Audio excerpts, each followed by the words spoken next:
Oke, selamat bertemu kembali di perkuliahan semester baru di 24 2025 2025 yang ganjil ya.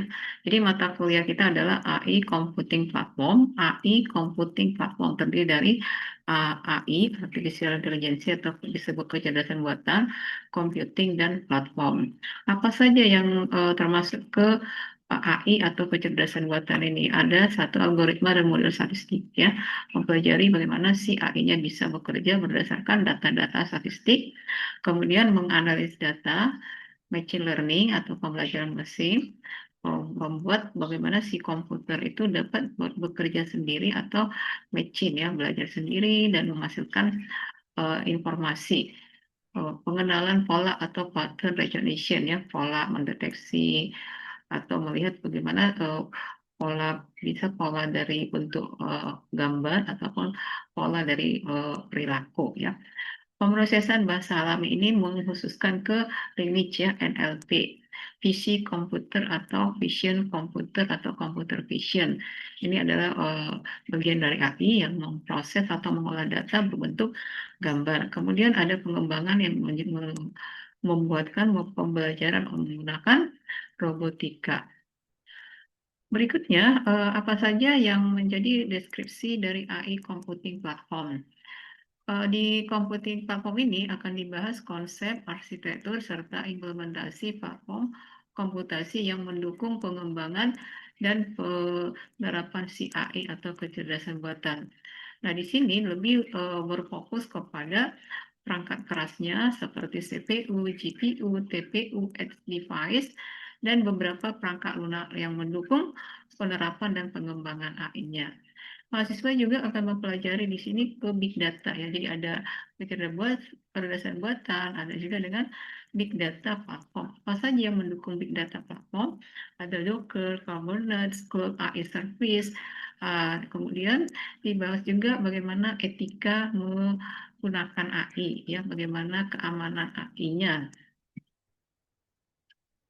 Pencapaian mata kuliah di platform computing AI ini adalah satu, tadi memahami eh, komputasi yang komput ya, untuk kecerdasan buatan, apa peran CPU, GPU, TPU, Cloud, Edge, dan HPC. Dua, menganalisis kebutuhan infrastruktur dan memilih framework, tools, serta platform yang sesuai untuk pengembangan dan penerapan AI.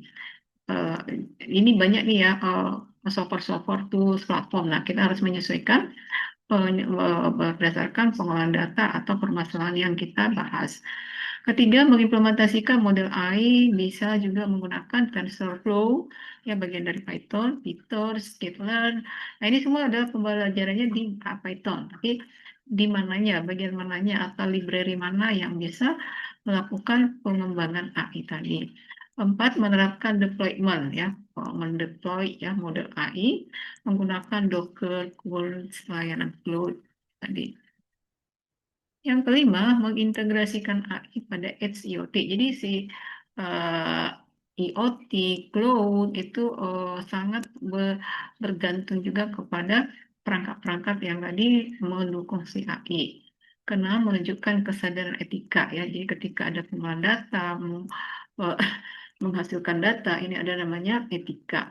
Ketujuh, menghasilkan proyek akhir berupa implementasi AI. Jadi kira-kira nih computing AI ini kemana proyeknya, ke permasalahan, bukan permasalahan, namun di mana bisa diterapkan atau sudah dimanfaatkan di industri atau di bidang-bidang kehidupan yang memang bisa memudahkan eh, melengkapi keperluan-keperluan dengan memanfaatkan si AI-nya.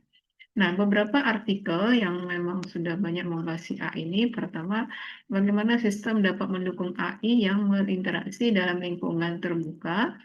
Ada juga peran AI itu Artificial Intelligence, Machine Learning dalam manajemen sumber daya. Ketiga, Converger of Interval Artificial Intelligence, yaitu bagaimana AI dan HPC digabungkan untuk melakukan tantangan dan peluang data dalam kompetisi besar. Di artikel A Scoping Preview of Tools and Service, ini adalah membahas Model A berbagai layanan cloud yang kekuatan dan kelemahan platformnya merupakan menggunakan AWS, Azure, GCP. Ini adalah peran-peran beberapa perusahaan-perusahaan atau platform-platform besar yang memang mereka fokus di AI, pengembangan AI, machine learning, cloud, dan IoT.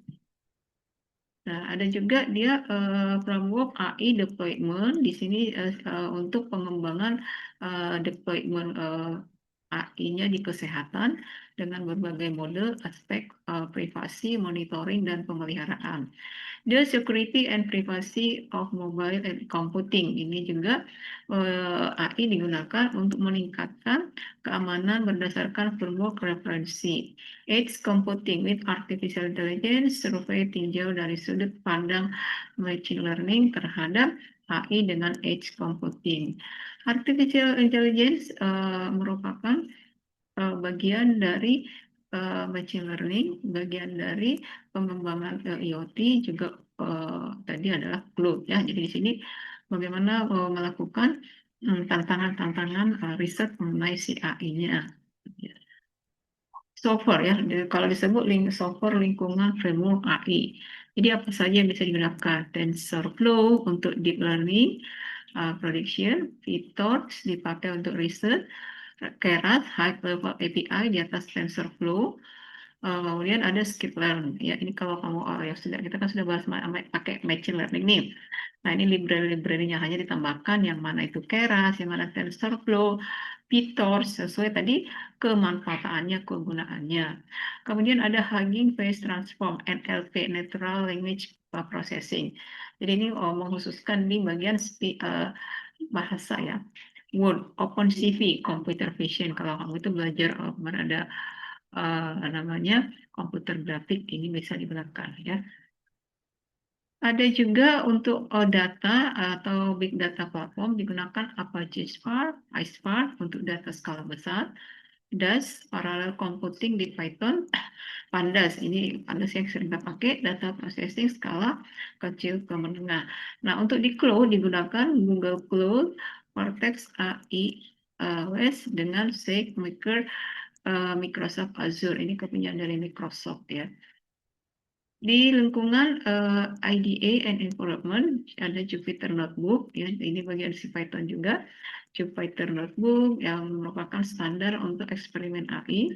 Google Colab, kemudian ada Visual Code ya bisa ya. Jadi kemarin kita waktu menggunakan Python bisa pakai Jupyter Notebook, bisa pakai Google Colab, bisa pakai Visual Code, bisa pakai Anaconda ya. Jadi tergantung kemampuan dari si aplikasinya kita. Nah, itu dia. Jadi inilah beberapa yang menjadi pembahasan utama dari